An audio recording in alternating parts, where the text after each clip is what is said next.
إياك نعبد وإياك نستعين. Speaker, National Assembly, Federal Ministers, Service Chiefs, خواتین و حضرات, Members of Diplomatic Community. سب سے پہلے معید میں آپ کو اور نیشنل سیکورٹی ڈویژن کو خراج تحسین پیش کرتا ہوں کہ آپ نے بڑی محنت کر کے ایک کنسنسس ڈاکیومنٹ ڈیولپ کی اور آپ نے نیشنل سیکورٹی کو صحیح معنی میں ڈیفائن کیا، کیونکہ ہماری جو پاکستان کی ایوولوشن ہوئی وہ ایک بڑی انسیکیور انوائرمنٹ میں ہوئی اور ہماری جو نیشنل سیکورٹی تھی وہ ون ڈائمینشنل ہو گئی، اور انڈرسٹینڈبلی کیونکہ ہمارا ایک نیبر جو 7 گنا زیادہ بڑا تھا، تو اس میں جو یہ انسیکیورٹی آئی پہلے سے ہی، جو 1948 میں پہلی ان کے ساتھ کانفلکٹ ہوئی اور اس کے بعد 65 میں، تو وہ جو سارا ہمارا مائنڈ سیٹ تھا وہ صرف ون ڈائمینشنل تھا کہ ہمیں ملٹری سیکورٹی کی ضرورت ہے. اور یہاں میں آج ضرور اپنی سیکورٹی فورسز کو خراج تحسین پیش کروں گا کہ اس کے باوجود کہ ہماری بڑی تھریٹ تھی اور بڑا ملک تھا ان کا، جس طرح انہوں نے ہمیں سیکیور رکھا. اور یہ جو ابھی ریسنٹلی بھی یہ جو وار آن ٹیرر ہوئی، اس کے اندر جو قربانیاں ہماری فورسز کی تھیں اور جس طرح انہوں نے پاکستان کو سیکیور کیا، آپ کو صرف مسلمان دنیا میں دیکھنا چاہیے کہ کس طرح کی آج بھی کس طرح کے ان کی تباہی ہوئی جو وہ سیکیور نہیں کر سکی ان کی سیکورٹی فورسز اپنے ملکوں کو. اور آپ اوپر سے شروع، لیبیا سے شروع ہو، صومالیہ، سیریا، افغانستان، بوسنیا سے شروع ہوا تھا 90s میں. تو ہم آج بڑے خوش قسمت ہیں کہ ہمارے پاس ڈسپلنڈ اور ویل ٹرینڈ سیکورٹی فورسز تھی جنہوں نے ہمیں سیکیور رکھا. لیکن آج معید آپ نے جو محنت کی، ساری قوم کا کنسنسس بنا کے ایک قوم کا آپ نے قبلہ درست کیا، ڈائریکشن دی ہے. سیکیورٹی کی بڑی ڈائمینشنز ہیں، اور اگر صرف ون ڈائمینشنل ہو تو ہمارے سامنے سوویت یونین کا ایک مثال ہے کہ دنیا کی سب سے تکڑی فورسز بھی ایک سوویت یونین کو اکٹھا نہ رکھ سکی. تو یہ جو آپ نے ایک آل انکمپسنگ ملٹی ڈائمینشنل جو سیکورٹی پالیسی دی ہے، یہ میں اب ہماری ساری کوشش ہے کہ جو ہماری ساری گورنمنٹ ہے، پبلک ہے، وہ سب ایک ڈائریکشن میں جائے. اکانومی، اگر آپ کی اکانومی صحیح نہیں ہے تو آپ اپنے آپ کو سیکیور دیر تک کر ہی نہیں سکتے. اگر آپ کی اکانومی کی یہ حالات ہیں کہ ہر تھوڑی دیر کے بعد آپ کو IMF کے پاس جانا پڑتا ہے، تو اس کا مطلب آپ کی سیکیورٹی متاثر ہوگی. اور اس کی وجہ کیا ہے کہ کبھی بھی ایک کوآرڈینیٹڈ نیشنل سیکیورٹی کا ہمارا کانسیپٹ نہیں آیا. اور اکانومی کے اندر بھی کبھی بھی یہ سمجھ نہیں آئی کہ ہم نے اپنے آپ کو اکنامکلی سیکیور کرنا کیسے. گروتھ ریٹ ہماری اوپر جاتی تھی، کرنٹ اکاؤنٹ ڈیفیسٹ ہو جاتا تھا. کرنٹ اکاؤنٹ ڈیفیسٹ ہوتا تھا، روپے پہ پریشر پڑ جاتا تھا. روپے جب نیچے جاتا تھا IMF کے پاس جانا پڑ جاتا تھا. اور جب بھی آپ IMF کے پاس جاتے ہیں، IMF کے پاس اس لیے جاتے ہیں کہ آپ مجبور ہیں to go to the bank for the last resort. جو آخر میں آپ کی مدد کرنے والا ہے وہ IMF رہ جاتا ہے، جو سب سے سستے قرضے دیتا ہے آپ کو. تو آپ کی مجبوری ہو جاتی ہے، لیکن ان کی آپ کو شرائط ماننی پڑتی ہے. اور جب آپ شرائط ان کی جو مانتے ہیں، تو پھر آپ کا کہیں نہ کہیں آپ کی سیکیورٹی کمپرومائز ہوتی ہے. سیکیورٹی ناٹ نیسسریلی آپ کی جو سیکیورٹی فورسز ہیں، سیکیورٹی میننگ کہ آپ کے لوگوں کے اوپر آپ کو بوجھ ڈالنا پڑتا ہے. اور جو آپ کی سب سے بڑی سیکیورٹی ہوتی ہے جب آپ کی عوام آپ کے ساتھ کھڑی ہو جاتی ہے، وہ ایکچوئلس آپ کی سیکیورٹی ہے. جب آپ کی عوام سٹیک ہولڈرز بن جاتی ہے ایک ملک کو بچانے کے لیے. تو اس لیے یہ جو کانسیپٹ اب آپ نے دیا ہے انکلوسیو گروتھ کا، کہ ہم جب تک ایک قوم بحیثیت قوم ڈیولپ نہیں ہوں گے، ہم اگر ایک ہی سیکشن ڈیولپ ہو جائے گا یا کانسیپٹ امیر ہو جائے اور عام لوگوں کی زندگیوں میں فرق نہ پڑے، وہ قوم ہمیشہ انسیکیور رہے گی. سیکیورٹی تب ہوتی ہے جب ایک انکلوسیو ڈیولپمنٹ سب سمجھتے ہیں کہ ہم اس قوم کا حصہ ہیں. تو یہ جو آپ کا جو کانسیپٹ ہے انکلوسیو گروتھ کا، یہی جب میں مدینہ کی ریاست کی بات کرتا ہوں تو وہ پہلی دفعہ یہ کانسیپٹ آیا تھا انکلوسیو گروتھ کا. انہوں نے پہلی دفعہ دنیا کی تاریخ میں فیصلہ کیا گیا کہ ہر کمزور طبقے کی اسٹیٹ ذمہ داری لے گی. جو کانسیپٹ ویلفیئر اسٹیٹ کا آج ہے، جو میں سمجھتا ہوں کہ اسکینڈینیوین ملکوں میں، دنیا میں اگر وہ اسلامک کانسیپٹ ہے ویلفیئر کا، وہ سب سے زیادہ جو میں نے دنیا دیکھی ہے اسکینڈینیویا میں ہے.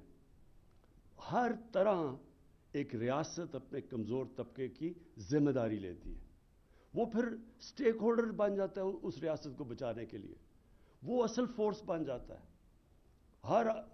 ہر شہری پھر اس ریاست کو بچانے کی کوشش کرتا ہے. آپ اگر انکلوسیو اسٹیٹ کا دیکھنا چاہتے ہیں سیکیورٹی اور انسیکیورٹی، تو صرف ہندوستان کی تاریخ دیکھ لیں. جب بھی وہ اوپر افغانستان سے وہ نکلتے تھے تو وہ سیدھے جا کے پانی پت پہ لڑائی ہوتی تھی، اور کوئی راستے میں ریزسٹنس نہیں ہوتی تھی. اس کی وجہ کیا تھی کہ فیوڈل سسٹم تھا. فیوڈل سسٹم کا کیا مطلب ہے کہ اوپر جو بیٹھا ہوا ہے وہ اس کے پاس ساری طاقت ہے، وہ قانون سے اوپر ہے، وہ جو پیسہ سارا اوپر ہے، اور جو نچلا طبقہ ہے اس کا کوئی سٹیک نہیں ہے ریاست کے اندر. تو وہ جو مرضی اوپر آ جائے اس کو فرق ہی نہیں پڑتا تھا اس کی زندگی کو. لیکن جب یہ جو سارا قبائلی علاقہ افغانستان، یہ کیوں فرق تھا؟ کیونکہ ان کا ایک ڈیموکریٹک کلچر تھا. ان کی جو جرگہ سسٹم تھا وہ ایک ڈیموکریسی بھی تھی، اور وہ پھر وہ انصاف بھی دیتی تھی لوگوں کو. تو وہ پھر اپنی آزادی کو ویلیو کرتے تھے، وہ پھر ریزسٹ کرتے تھے کسی کو جو ان کی آزادی لے. لیکن جب آپ کی آزادی نہیں ہے تو جو مرضی اوپر آ جائے. تو جو انکلوسیو گروتھ پاکستان میں کانسیپٹ ہم لے کے آئے ہیں ریاست مدینہ کا، مقصد یہ ہے کہ ہم اپنے سب سے پہلے لوگوں کو جو سب سے ونربل طبقہ ہے اس کو اس کی زندگی کو سیکیور کریں. اور مجھے سب سے زیادہ خوشی ہوئی کہ میں نے فائنلی کنونس کر لیا جتنے صوبے ہمارے نیچے تھے کہ ہم ہر خاندان کو سیکیور کریں ہیلتھ انشورنس دے کے. یونیورسل ہیلتھ انشورنس آج